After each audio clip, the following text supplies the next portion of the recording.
Դիմանալն անհնար է։ Հատնտիր արևածաղիկներ, ապա չի։ It is an honor for me to be here at the Italian Institute for International Political Studies, one of the top think tanks in Italy and worldwide.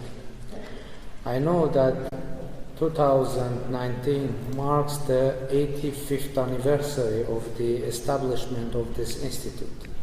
During its decades-long activity, combining policy-oriented research with an equally significant commitment to education, the Institute has gone through a volatile period of history, bringing its contribution to policy making worldwide.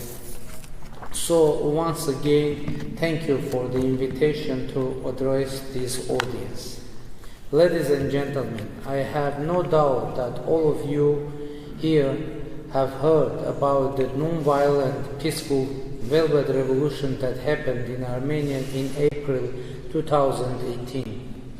This revolution, being inner-driven without an outer support, was the hope of the Armenian people to reject decades-long era of corruption and fraud to establish the rule of law over the rule of power.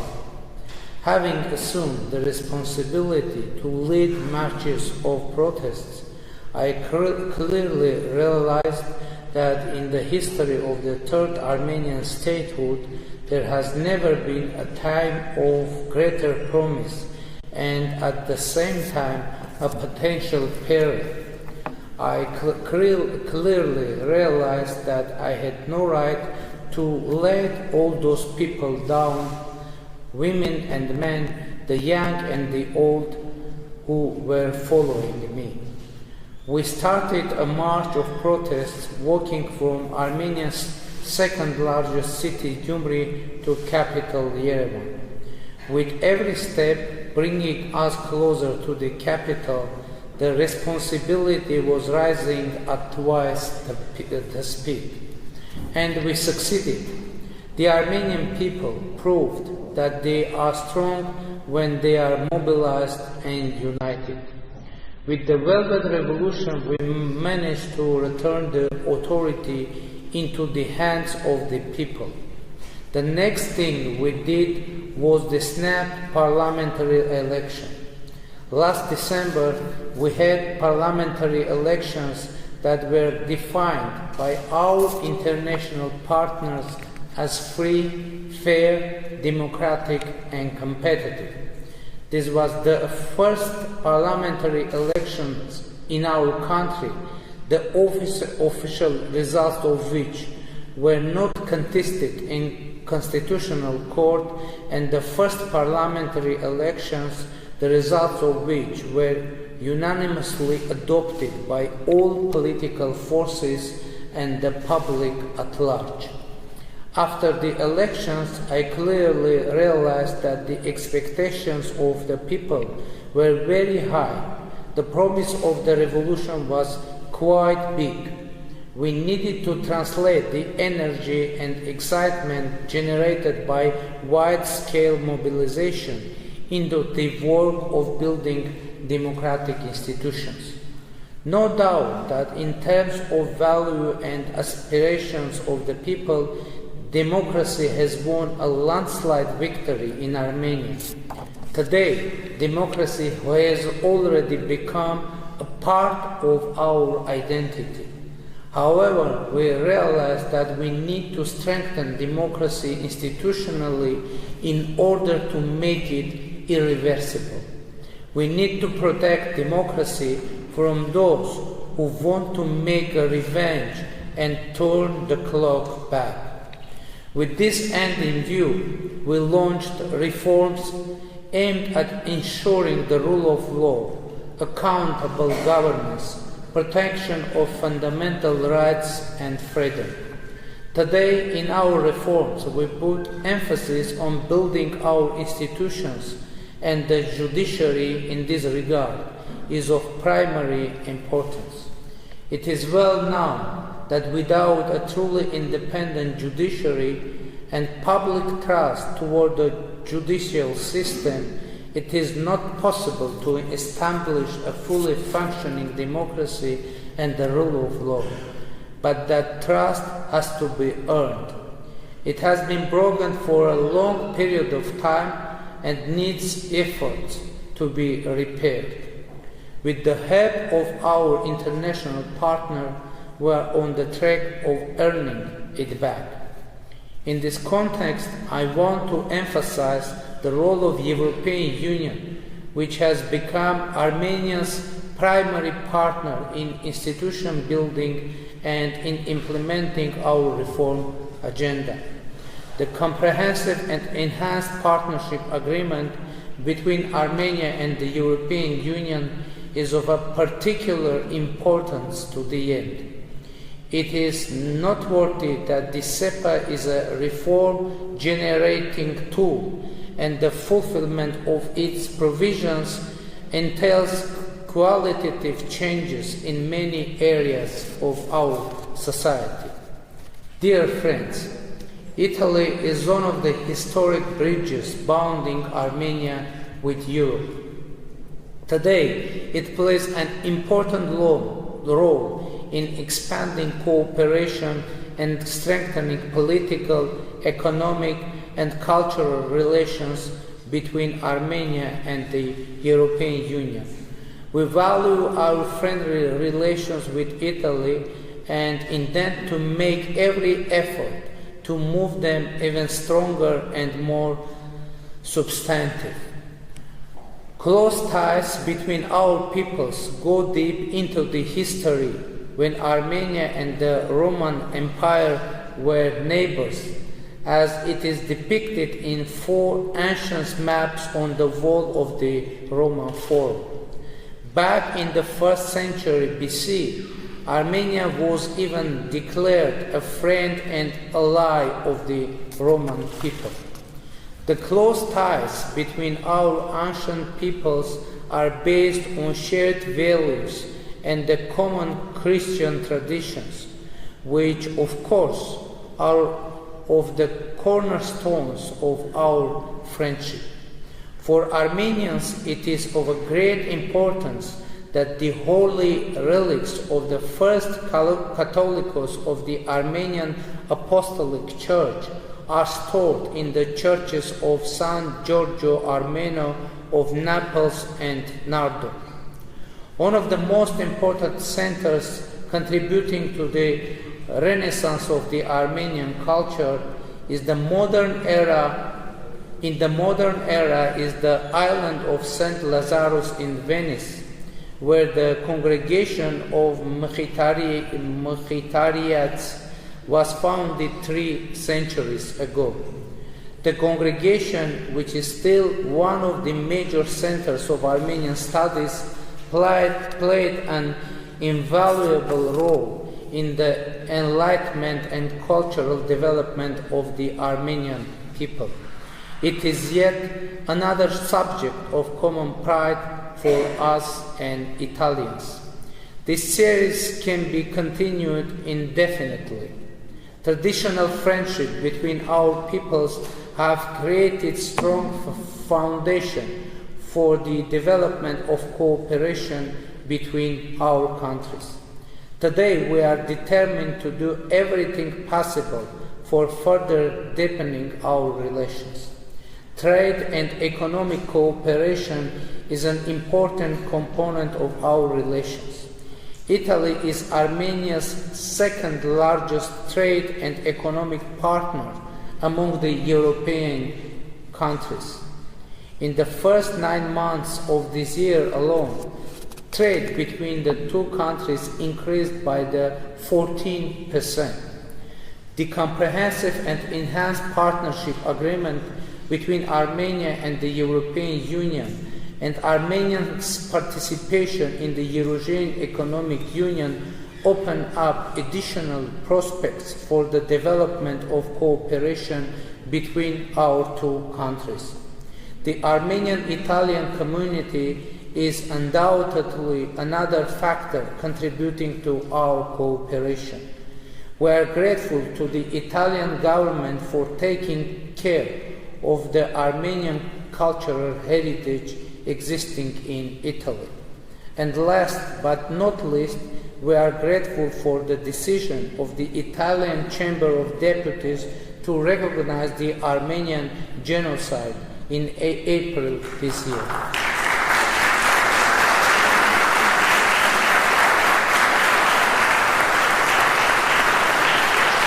Thank you. Thank you. Ladies and gentlemen, all of you here know that Armenia is located in a volatile region with many security risks and challenges. Unresolved conflicts which are producing ongoing tension, an arms race and hate politics are still alive in the South Caucasus. 30 years after the fall of the Berlin Wall, 2 out of 4 Armenian borders, those with Turkey and Azerbaijan, have remained sealed for about 3 decades. By refusing to establish diplomatic relations with Armenia and overtly assisting Azerbaijan against Armenia and Nagorno-Karabakh, Turkey remains a serious security threat to Armenia and the Armenian people, who experienced the first genocide of the 20th century in Ottoman Empire and continue to face the fierce denial of truth and justice. Although the 2 other borders with our friends Georgia and Iran are open, however, in terms of economic efficiency, they can be considered only half open. Foreign policy challenges of our 2 neighbors limit the potential for external relations of our economy and undermine the possibilities for a full-scale regional cooperation. But the biggest security challenge for us is the Nagorno-Karabakh conflict. It still remains unresolved, becoming a source of permanent tension and threatening to escalate into another outbreak of hostilities. Anyone interested in Nagorno-Karabakh conflict should know the background of this conflict. This conflict is not a territorial dispute, as some have tried to present it in a simplified way. It is about the right to self-determination, human rights, and the physical security of the people that live there. The roots of the conflict date back to early days of Soviet Union, when an Armenian region with 95% of Armenian population was assigned to Azerbaijan by an arbitrary decision of the Communist Party. This happened as a result of an agreement reached between Bolshevik Russia and Kemalist Turkey in early 1920s. During the Soviet era, conflict was manifested by systematic and violent discrimination against the Armenian population, who formulated their bid for self-determination in 1988, just on the eve of the demise of the Soviet Union. In response to the aspiration of the Armenian of Nagorno-Karabakh, the authority, by the way, lawful aspiration, the authorities of Soviet Azerbaijan undertook severe measures to crack down on this movement with the use of police force. Ethnic cleansing with mass atrocities against Armenians were exercised in many areas of Nagorno-Karabakh and Azerbaijan. Then, as the Soviet Empire was in the process of disintegration, Azerbaijan, like other republics, started its withdrawal from the USSR. In accordance with the Soviet constitution, if a member republic declared its intention to to separate from the USSR, the autonomous regions under its jurisdiction were entitled to determine their own status, which included the secession from the Republic. Making use of the Soviet constitution, Nagorno-Karabakh Autonomous Region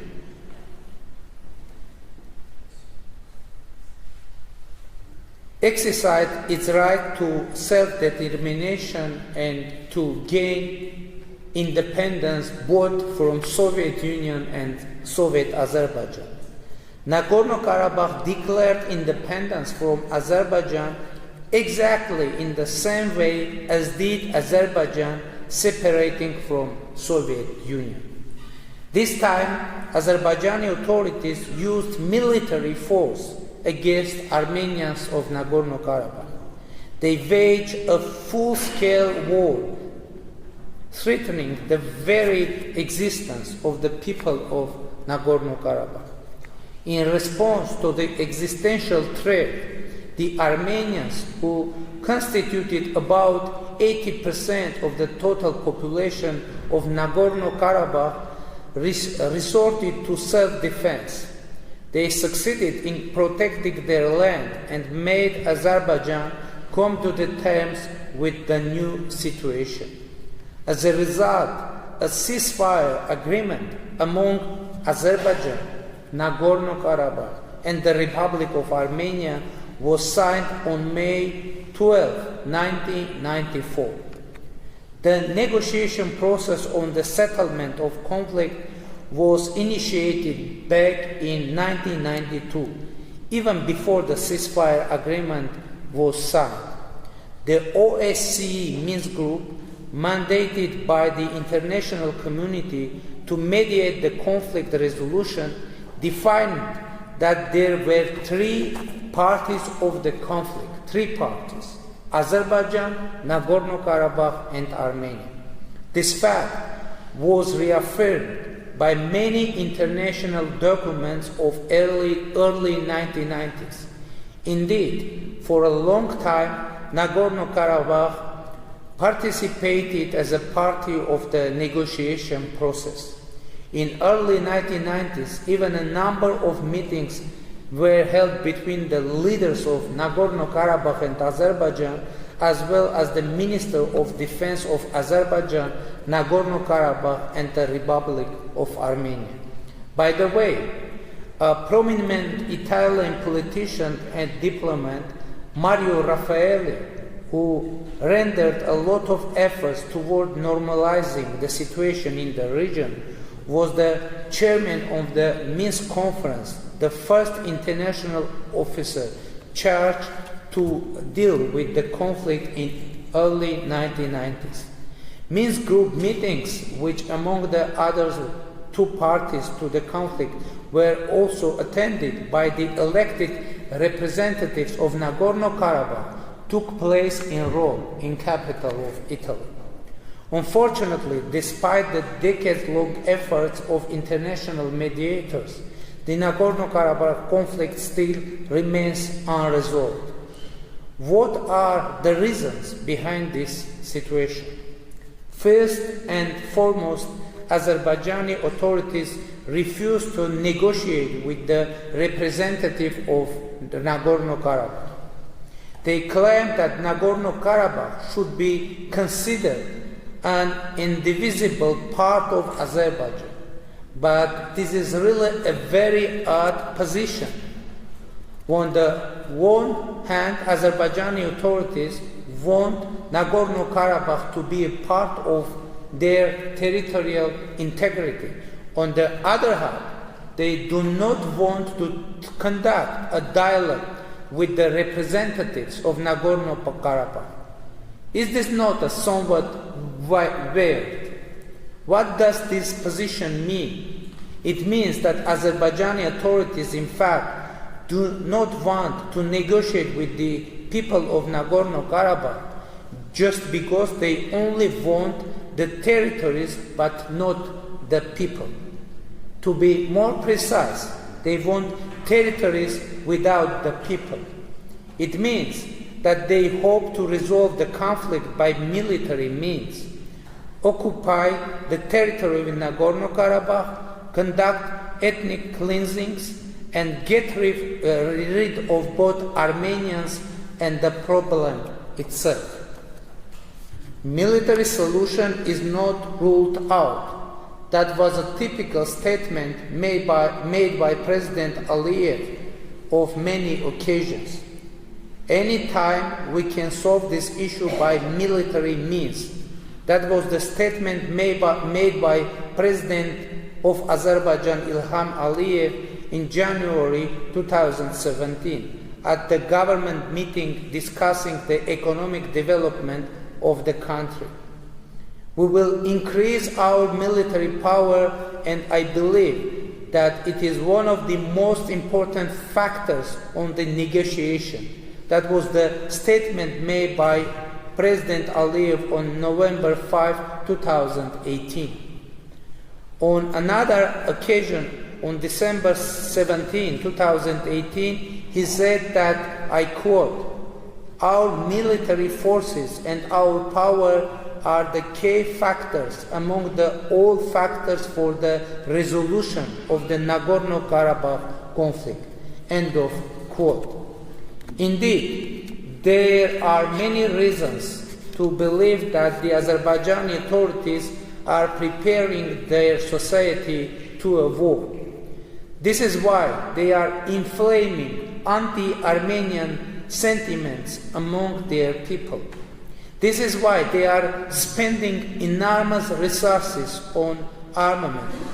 This is why the anti-Armenian hate speech has become actually official policy in Azerbaijan.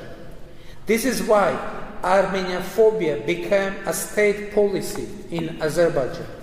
I will bring some concrete examples of that policy in action. Any foreigner who visits Nagorno-Karabakh is blacklisted by Azerbaijan. This list already includes more than 850 people. Citizens of any country who bear an Armenian surname or suspected to have Armenian ethnic origin cannot enter Azerbaijan. This was the case with a Bloomberg journalist of US citizenship, Diana Markosyan, who was banned to enter Azerbaijan in 2011. In 2014, this was the case with the Turkish orchestra musician, Refer Noyan, who had an Armenian-like surname. In 2016, it happened with an 8-year-old child, Luka Vartanya, and in 2018, with an 80-year-old pensioner from Russia, Olga Barseva. In 2017, a woman of Armenian descent with her 4-year-old child was kept in the airport of Baku for 3 hours and then deported. This list can be continued, but probably the most notorious case happened with Arsenal now Roma player Henrik Mkhitaryan, who missed the final match of Europe League in Baku, capital of Azerbaijan, just a few months ago. Azerbaijani authorities even banned T-shirts with Mkhitaryan's name, and people wearing them were stopped by the police on Baku streets. This policy sometimes has even ridiculous manifestations. Just a few days ago, a driver was detained in Baku merely for listening to an Armenian pop song. But the most tragic and cynical case was the one with Ramil Safarov, who murdered with an axe his Armenian classmate of a NATO seminar in Budapest. Safarov killed his Armenian classmate when classmate was asleep, and Safarov was sentenced to life imprisonment. Then extradited to Azerbaijan by the Hungarian authorities and returned to Azerbaijan, he was greeted as a national hero, pardoned by President Ilham Aliyev and released, promoted in military rank and gifted an apartment. Dear friends, notwithstanding all these circumstances, notwithstanding anti-Armenian policy of the Azerbaijani authorities, Armenia is taking concrete steps toward finding a mutually acceptable solution to the conflict. With this end in view, about 1 year ago, I publicly stated that any solution to the Nagorno-Karabakh conflict must be acceptable for the people of Armenia, people of Nagorno-Karabakh, and the people of Azerbaijan. I was the first Armenian leader who voiced such a position, and I was heavily criticized in my country for such a formula which places the three parties of the conflict on an equal footing. Nevertheless, I strongly believe that this is the only way to the peaceful and lasting settlement of the conflict, because it offers a possibility for compromise, mutual respect, and balance. In order to move forward, I expected a similar statement from Azerbaijan. Should we hear such a statement from President Aliyev, this would be a real breakthrough in the negotiation process. However, the highest authorities of Azerbaijan remain on their position, which aims at a solution of the conflict acceptable only for the people of Azerbaijan. It gives me an additional reason to believe that Azerbaijan is nursing hopes to resolve the conflict by military means and doesn't want to find a solution at the negotiation table. However, the Azerbaijani authorities should understand that there is no alternative to the peace talks and the peaceful solution to the problem. First of all, it is absolutely useless to speak with Artsakh, with Nagorno-Karabakh and Armenia in a language of threat. It's a path to nowhere.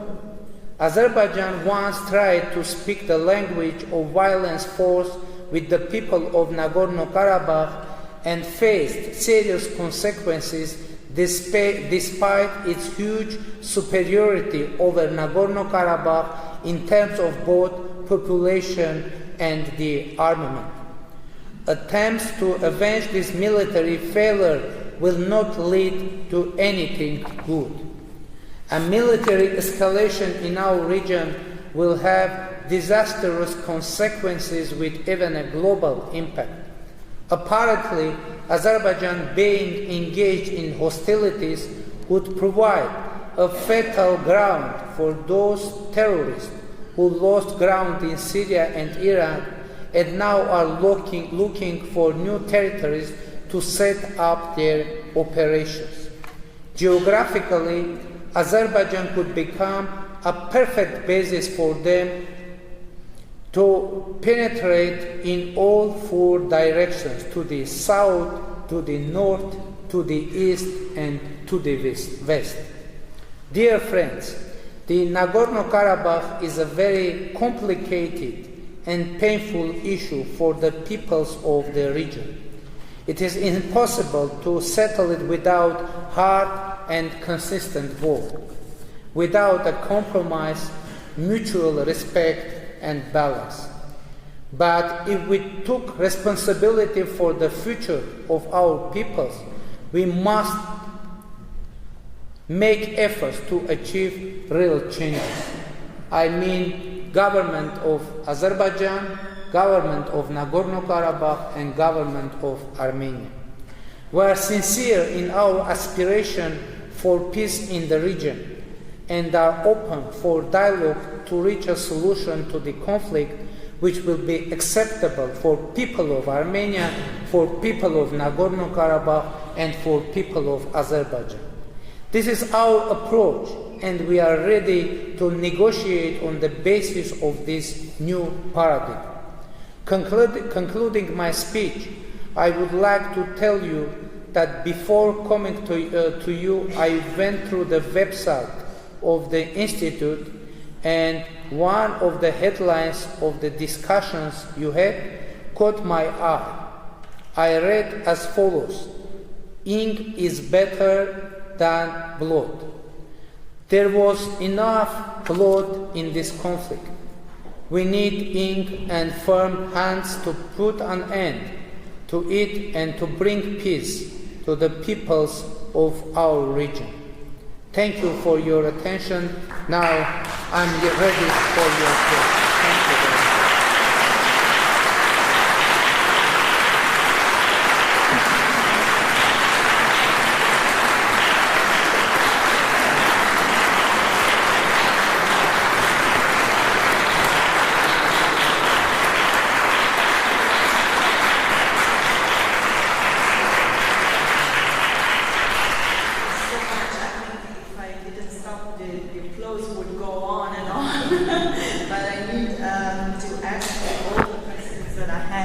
There are many, because there are many issues in your domestic and foreign policy that are right.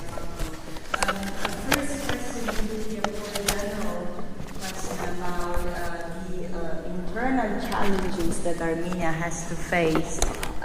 You mentioned, of course, the biggest one, the frozen conflict, which is not frozen at all, as we witnessed in 2016. So apart from the frozen conflict in Nagorno-Karabakh, what are the main challenges that your government has to tackle, and what are the tools at your disposal to tackle them?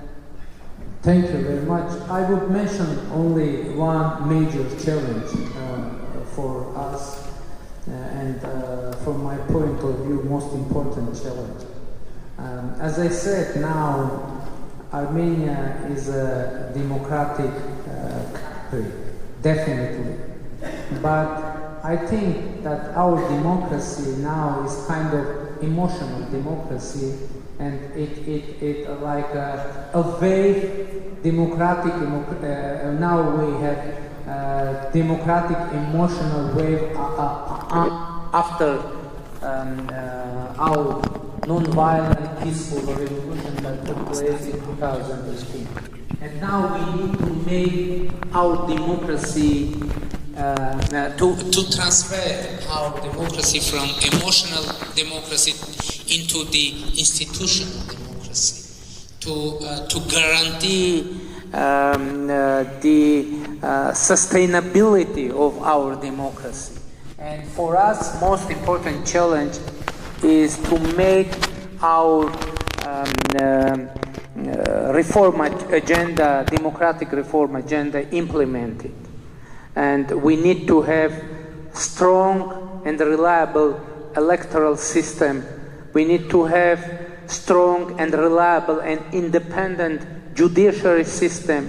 Now it can seem strange, but now we have a new country with old judiciary system, because we had revolution in our society. We had revolution in terms of political system. We had even now the economic revolution is on the way, but actually we have no major changes in our judiciary. So our main challenge is make our democracy sustainable.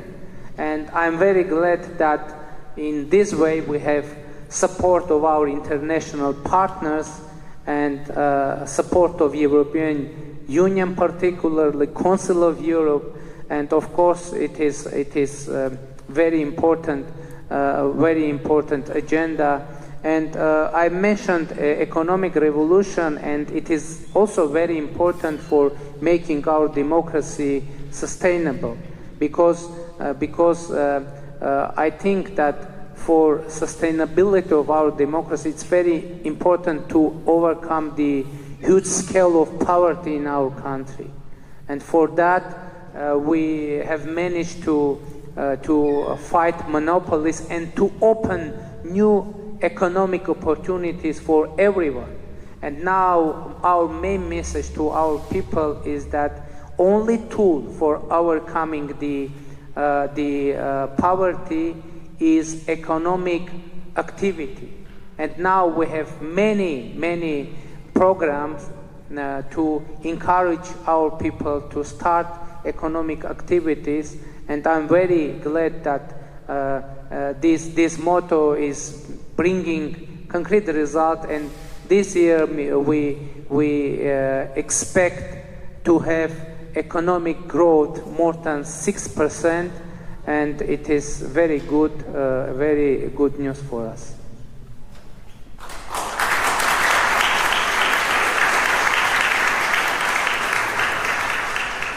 Well, you mentioned the important role that external actors play, and especially the EU, and you mentioned also the CEPA agreement. So I would like to ask you, what are the dimensions that could be improved? What is Armenia expecting from the EU? And linked to this, I would like to ask also a question from a follower on Twitter who's asking about Armenian aspirations to join the EU. Do you think that your country, similar to the neighboring Georgia, has also EU aspirations, or how do you see the relations with the EU evolving in the future? You know that Armenia is a member of the European Economic Union, and in our agenda we have no question of joining European Union, because we are in the process of economic integration in the European Economic Union. But in terms of democracy and institution building, and we are cooperating closely with the European Union in the framework of CEPA, which is actually a mutual agenda of making a stronger Armenian democracy in Armenia. And by the way, I would like to stress that democracy for us isn't something that was brought or was imported from anywhere to Armenia, because it is very important to understand, despite I know that many countries or many institutions are very suspicious about the revolution in Armenia, but it is very important to state that it was totally inner-driven process, totally domestic process, and there was no one foreign force engaged in our revolution. And by the way, my belief is that is the most important reason that we have managed to make this revolution totally peaceful, totally, without any victim, without any violence. And it is very important to understand that democracy is in mind of our people.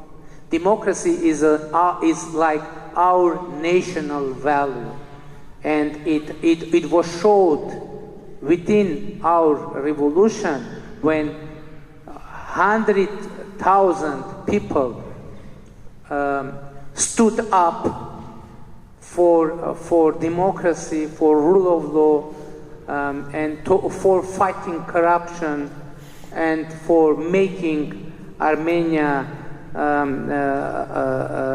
as a real democracy. And I'm very glad that now Armenia is considered like a hope for democracy worldwide. And I would like to assure you that we will address the hopes of international community for making democracy strong again.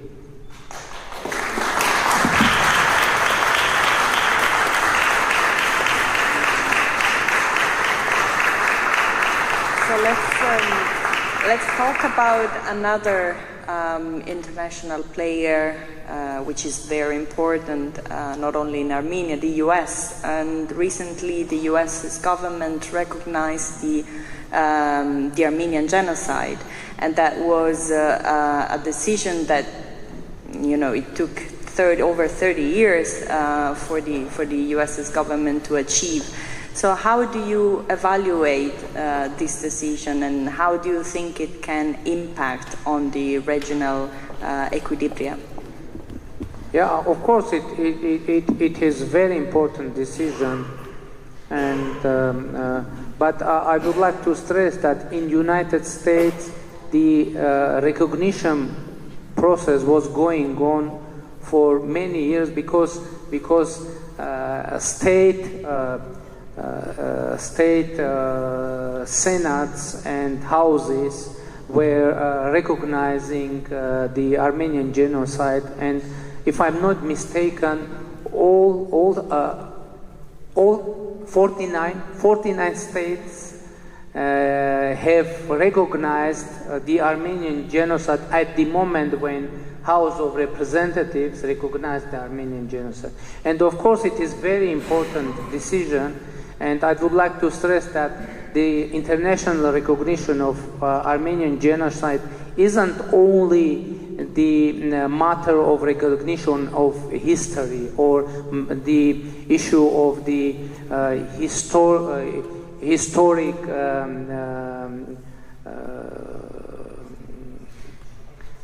judiciary. Yeah? It's also a matter of security and genocide prevention movement, global movement. And for us it is a very important tool for international security and stability. And of course I hope that this decision of House of Representatives will trigger a new wave of international recognitions worldwide of Armenian genocide, because I think it is very important for prevention of possibly future genocide in our contemporary world. And you can see what's going on in Syria, what's going on in Near East. It is we had there some expression of genocide-like actions against Yazidis. The genocide of Yazidis happened there, and we need to prevent further genocide, and for that very important to recognize the genocide that unfortunately already happened. And in this decision in the US, we saw that the Armenian diaspora played a great role, especially some members of the diaspora, of course, the most famous being Kim Kardashian. So my question now would be, how do you evaluate the role of the diaspora worldwide, and whether you have some programs for the return of some members of this diaspora, also considering the demographic problems facing Armenia? Yeah, great repatriation is a very important point in our government program, and we hope to be able to start such a process to bring Armenians back to Armenia. But you know, it's very important to understand that It isn't. We don't mean that all Armenians should always live in Armenia, because in contemporary world it's very important for everyone to be able to move around and go to the different countries. But for us, it's very important to bring some Armenian investment to Armenia as well, and of course bring many people to bring back many our compatriots to Armenia, because now we opened new opportunities and we created new situation and atmosphere in our country. And by the way, the number of the Armenian citizens seeking asylum in the European Union decreased tremendously after our revolution, and it is very concrete fact that now Armenia is much more attractive for Armenians to live in. And by the way, you mentioned Kim Kardashian. Recently she visited Armenia and she said, not this time, before that, this time she came with children but unfortunately Kanye didn't visit, and she came to baptize her children in Armenian church, and I met with her, and she said that is intended to start a business and to make investment in Armenia, and I think it is very good news, and we hope to have Kim Kardashian in Armenia, not only like a TV star, but also as an investor, which will be very good advertisement for Armenian investment for making investment in Armenia. Well, she is a businesswoman, so why not? I would like to ask also about relations with Turkey. You already mentioned that the relations remain problematic, but I would like to ask whether there are some concrete prospects for normalization in the future, and how the EU could help Armenia and Turkey achieve a normalization in their relations. You know, I said already that unfortunately our border with Turkey is closed. But the question is, who closed this border? Actually, this border is open from Armenian side. It is closed from Turkish side. And we have very strange situation, as Armenia announced we are ready to start diplomatic relations with Turkey without any preconditions. And the problem is that Turkey ties relation with Armenia with Armenia's relation with Azerbaijan. And it is very strange situation when the relations of two countries are connected with the relations of Armenia with the third country.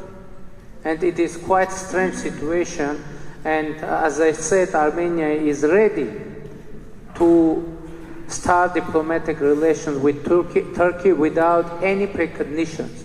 And if Turkey is ready to start diplomatic relations with Armenia without any preconditions, it can bring concrete changes in our relations. But unfortunately, we have no any information that Turkey is ready to start such a relations, because Turkey has some precondition connected with Nagorno-Karabakh, and it makes the situation more complicated. I would have a lot of questions, but I know that you have to visit La Scala tonight. So I would like to conclude this talk with my last question, which is, of course, about Italy. You mentioned the great historical and cultural ties that unite our countries, despite the results of the Euro 2020 match a few days ago. I hope you still like us. You shouldn't have mentioned that. You have to know that I was rooting for Armenia, I swear. So I would like to ask about the relations between the two countries. What are the dimensions that could be strengthened? What could Italy do in particular for Armenia? Invest in Armenia, first of all. And recently, I'm very glad that during last month, we have 2 Italian companies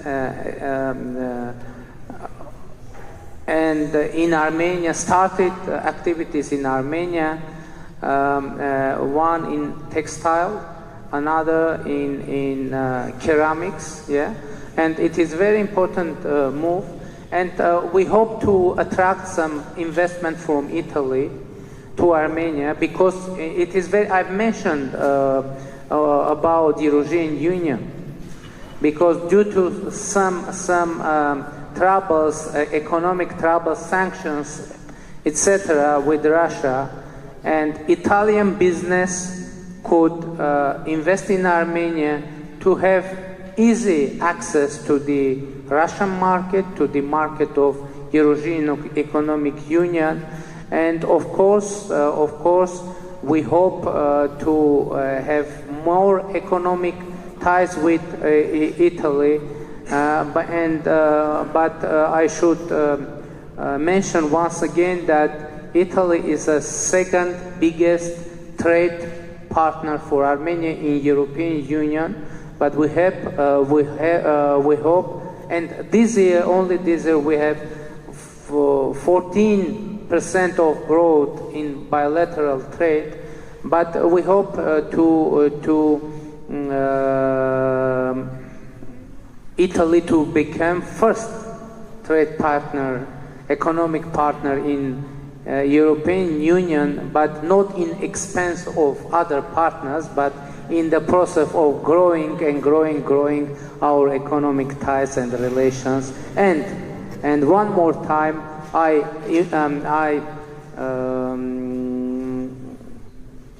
invite Italian business and investors to invest in Armenia, to invest in New Armenia, where there is many good opportunities, new opportunities, and we will guarantee the security and success of all investment in Armenia. So welcome to Armenia.